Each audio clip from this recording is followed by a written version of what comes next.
kwamba mahakama ya wilaya ya Chunya imemhukumu kifungo cha maisha jela mtu mmoja anaitwa Joachim Joseph Rutebo miaka 30, mkazi wa kijiji cha Rupatinga baada ya kupatikana na hatia kwa kosa la kumbaka mtoto wa miaka 4. Hukumu imetolewa tarehe 27 mwezi wa 5 mwaka 2025 mbele ya Mheshimiwa James Mwanuzi na mwendesha mashtaka wa serikali ambaye ni mkuu wa mashtaka katika wilaya hiyo Mwajabu Tengeneza. Na tukio hili lilitokea tarehe 23 mwezi wa 12 mwaka 2024 saa 1:30 asubuhi huko katika kijiji cha Kifuma kilichopo kata ya Rupatinga tarafa ya Kipimbawe wilaya ya Chunya. Ndipo mtumiwa baada ya hapo aliweza kukamatwa na kufikishwa kituoni na upelelezi kukamilika na hatimaye kufikishwa mahakamani hadi kufikia hatua ya kuweza kupatikana na kifungo hiki.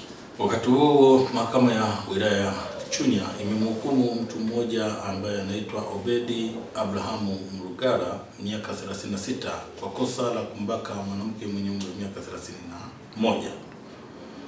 Mtumiwa amekamatwa na kufikishwa katika kituo cha polisi na hatimaye tarehe 27 mwezi wa 5 mwaka 2025 mbele ya Mheshimiwa James Mwanuzi na kesi kiongozwa na mwendesha mashtaka wa serikali ambaye anaitwa Mwajabu Tengeneza ambaye pia ni mkuu wa mashtaka katika wilaya hiyo. Waliweza kufikia hatima ya kumtia hatiani mtumiwa huyu baada ya ushahidi uliotolewa kujitosheleza.